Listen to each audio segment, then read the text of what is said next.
Assalamualaikum warahmatullahi wabarakatuh dan salam sejahtera. Saya akan membentangkan kajian yang bertajuk Amalan Penyelian Instruksional Pemimpin Sekolah dan Hubungannya dengan Efikasi Guru. Sebagai pengenalan, penyelian instruksional merupakan aspek yang sering diambil perhatian oleh pemimpin sekolah dalam pengurusan kurikulum.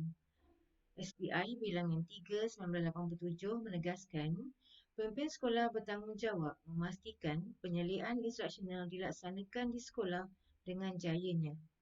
Keberkesanan penyelian instruksional bergantung kepada amalan pelaksanaan pemimpin sekolah sebagai penyelia instruksional. Sungguh pun penyelian instruksional dilaksanakan di sekolah, namun cara pelaksanaannya seringkali diperkatakan. Masalah yang berlaku adalah kitaran fasa penyelian klinikal dikatakan tidak lengkap, metodologi penyelian dipersoal dan kepakaran penyelia diragui. Objektif kajian. Kajian ini mengandungi 3 objektif. Objektif pertama, mengenal pasti tahap amalan penyelian instruksional. Objektif kedua, mengenal pasti tahap efikasi guru. Objektif 3, mengenal pasti hubungan antara amalan penyelian instruksional dengan efikasi guru. Tinjauan literatur pula, bagi amalan penyelian instruksional, menurut Shukri 2011, penyelian adalah usaha memimpin guru untuk berkembang, meningkat dan mencapai kesempurnaan dalam tugas. Model penyelian yang digunakan dalam kajian ini adalah model penyelian klinikal Acheson dan Gold 2003 mengandungi 3 fasa. Menurut Abdul Rahman 2011, penyelian klinikal merupakan proses menyelia secara langsung dan bersemuka. Bagi aplikasi guru, Shannon, Moran dan Hoy 2001 mengatakan aplikasi guru terbukti berkait dengan kegigihan, semangat, komitmen dan tingkah laku pengajaran serta keberhasilan murid seperti pencapaian, motivasi dan keyakinan guru. Model aplikasi yang digunakan dalam kajian ini adalah model Shannon, Moran dan Hoy 2001 mengandungi 3 dimensi iaitu pelibatan murid, strategi pengajaran dan pengurusan bilik darjah.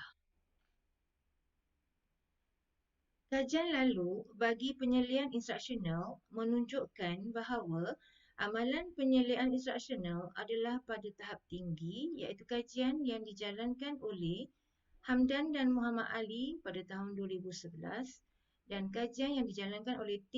Yap dan Wong pada tahun 2016. Namun, berbeza dengan kajian Zalina pada tahun 2018 iaitu pada tahap sederhana tinggi. Kajian lalu bagi aplikasi guru pula menunjukkan tahap aplikasi guru adalah tinggi bagi kajian yang dijalankan oleh Nur Asmawati et al. 2016 dan kajian yang dijalankan oleh Nur Zaliani dan Azlin pada tahun 2017.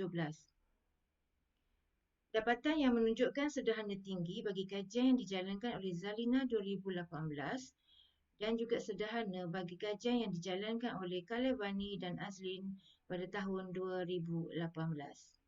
Kajian Zalina 2018 juga menunjukkan wujudnya hubungan yang sederhana dan signifikan antara amalan penyelian klinikal dengan efikasi guru. Seterusnya, metodologi. Kajian ini menggunakan reka bentuk kuantitatif melalui kaedah tinjauan. Soal selidik digunakan dengan menggunakan skala Likert 5 mata yang berbentuk Google Form. Sampel kajian seramai 322 orang daripada 102 buah sekolah rendah harian di daerah Muar.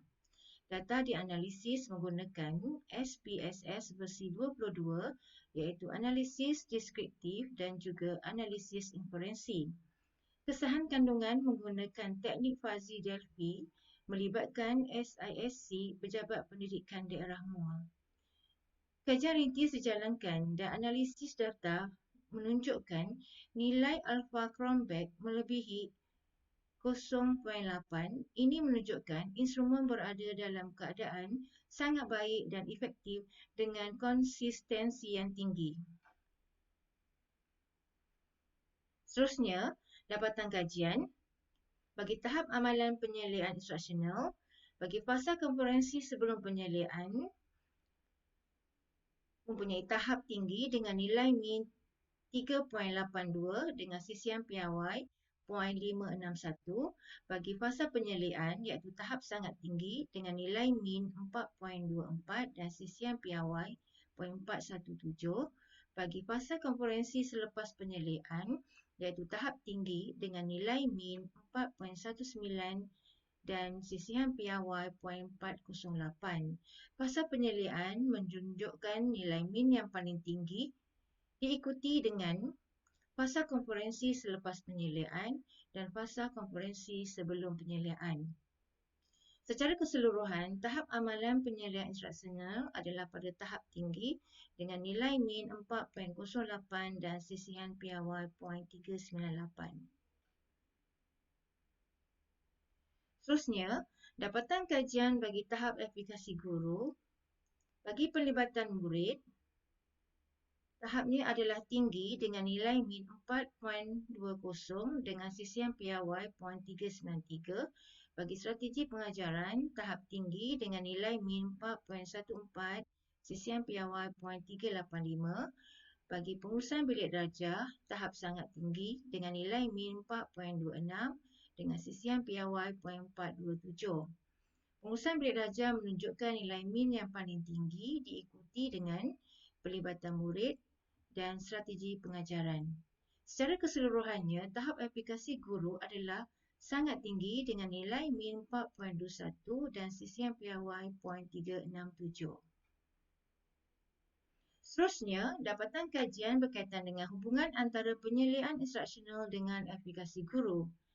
Terdapat hubungan positif yang sederhana dan signifikan antara amalan penyeliaan instruksional dengan aplikasi guru dengan nilai R 0.579. Oleh itu, hipotesis nol berjaya ditolak. Kesimpulan yang boleh dibina, semakin tinggi amalan penyeliaan instruksional, maka semakin tinggi aplikasi guru. Ini menunjukkan bahawa semakin tinggi amalan penyeliaan instruksional pemimpin sekolah, maka semakin tinggi aplikasi guru di sekolah rendah harian di daerah muar. Seterusnya perbincangan. Bagi tahap amalan penyeliaan instruksional, secara keseluruhan, tahap amalan penyeliaan instruksional adalah tinggi. Hasil kajian menunjukkan ia selari dengan kajian yang dijalankan oleh T. Yap dan Wong pada tahun 2016 dan kajian Hamdan dan Muhammad Ali pada tahun 2011, namun berbeza dengan kajian Zalina pada tahun 2018 iaitu tahap sederhana tinggi. Pemimpin sekolah rendah harian daerah muar telah mengamalkan penyeliaan instruksional terutamanya fasa penyeliaan. Ini dapat dibuktikan dengan nilai min yang paling tinggi dan tahapnya sangat tinggi. Penyeliaan instruksional telah membuat pemerhatian terhadap peranan guru dalam proses PDP. Tingkah laku murid juga diberi perhatian oleh penyelia instruksional di sekolah rendah harian di daerah muar.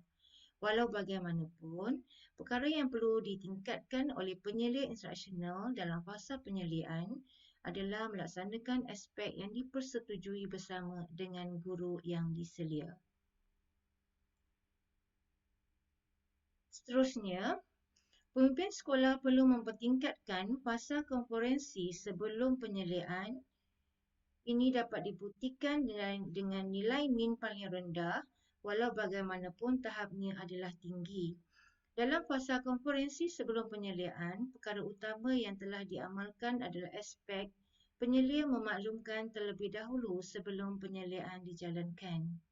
Kebanyakan responden bersetuju bahawa pemimpin sekolah rendah harian daerah muar telah memaklumkan kepada guru-guru yang akan diselia terlebih dahulu sebelum penyeliaan dijalankan. Perkara utama yang perlu diberi perhatian dalam fasa konferensi sebelum penyeliaan adalah penyediaan alat bantu mengajar. Aspek penyediaan alat bantu mengajar wajar dibincangkan dalam mesyuarat kurikulum dan mesyuarat panitia mata pelajaran. Hal ini kerana penggunaan alat bantu mengajar dapat menarik minat murid, meningkatkan prestasi murid dan mencapai objektif pengajaran guru seperti yang diperkatakan oleh Faizah pada tahun 2017. Seterusnya, perbincangan bagi tahap aplikasi guru. Secara keseluruhan, tahap aplikasi guru adalah sangat tinggi. Penemuan kajian berbeza dengan kajian Nur Zaliani dan Azli pada tahun 2017 dan kajian Nur Asmawati et al. Pada tahun 2019 iaitu pada tahap tinggi. Kajian Zalina pada tahun 2018 pula adalah tahap sederhana tinggi, manakala kajian Kalevani dan Azlin pada tahun 2018 adalah pada tahap sederhana. Guru-guru sekolah rendah harian daerah Muar telah menunjukkan aplikasi terutamanya pada dimensi pengurusan bilik darjah. Ini dapat dibuktikan dengan nilai min adalah paling tinggi iaitu tahap adalah tinggi. Kebanyakan responden bersetuju bahawa mereka berkeupayaan dalam memastikan aktiviti PDP berjalan dengan lancar. Hasil penemuan juga menunjukkan guru beraplikasi dalam mengawal tingkah laku murid yang membuat bising dan mampu mewujudkan sistem pengurusan bilik darjah secara berkumpulan. Dimensi pengurusan bilik darjah yang perlu diberi perhatian adalah memastikan murid mematuhi peraturan bilik darjah. Guru-guru perlu mempertingkat usaha dalam memastikan murid mereka mematuhi peraturan bilik darjah. Seterusnya, bagi tahap aplikasi guru, guru-guru sekolah rendah harian daerah Muar perlu mempertingkatkan aplikasi pada dimensi strategi pengajaran. Ini dapat dibuktikan dengan nilai min paling rendah iaitu tahap adalah tinggi. Hasil kajian selari dengan kajian Nur Zaliani dan Azlin pada tahun 2017 dan Nur Asmawati et al. Pada tahun 2019. Namun berbeza dengan kajian Zalina pada tahun 2018 pada tahap sederhana tinggi dan kajian Kalevani dan Azlin pada tahun 2018 pada tahap sederhana. Kebanyakan responden bersetuju bahawa mereka mampu memberi penerangan dan contoh yang jelas sebagai intervensi dalam pengajaran. Aspek yang perlu ditingkatkan adalah keupayaan untuk melaksanakan pelbagai strategi pengajaran dan pembelajaran. Guru-guru sekolah rendah harian daerah Muar perlu meningkatkan lagi kepelbagaian strategi dalam proses PDP. Guru perlu mahir menggunakan pendekatan, kaedah dan teknik bagi mencapai objektif pengajaran dan pembelajaran melalui strategi berpusatkan murid, berpusatkan guru dan berpusatkan bahan. Bagi hubungan antara amalan penyeliaan instruksional dengan aplikasi guru, dapatan kajian menunjukkan wujudnya hubungan positif yang sederhana dan signifikan antara amalan penyeliaan instruksional dengan aplikasi guru. Hasil penemuan selari dengan kajian yang dijalankan oleh Zalina pada tahun 2018. Rumusan yang boleh dibuat, semakin tinggi amalan penyeliaan instruksional pemimpin sekolah, maka semakin tinggi aplikasi guru di sekolah rendah harian daerah Muar. Oleh itu, pemimpin sekolah selaku penyelia instruksional perlu meningkatkan amalan penyeliaan instruksional di sekolah agar aplikasi guru dapat ditingkatkan.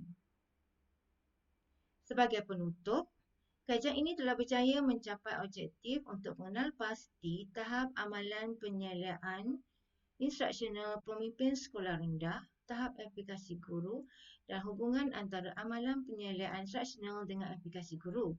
Dapatan kajian menunjukkan tahap amalan penyeliaan instruksional adalah tinggi dan tahap aplikasi guru adalah sangat tinggi. Dapatan kajian juga membuktikan amalan penyeliaan instruksional mempunyai hubungan yang positif dengan aplikasi guru walaupun pada tahap yang sederhana. Oleh itu, untuk meningkatkan aplikasi guru dari dimensi pelibatan murid, strategi pengajaran dan pengurusan bilik darjah, pemimpin sekolah yang terdiri daripada guru besar dan guru perlongkanan perlu mengamalkan penyeliaan yang mengandungi fasa konferensi sebelum penyeliaan, fasa penyeliaan dan fasa konferensi selepas penyeliaan agar penyeliaan instruksional dapat dilaksanakan dengan lebih berkesan dan meluas di Malaysia. Sekian, wabillahi taufiq wal hidayah. Wassalamualaikum warahmatullahi wabarakatuh.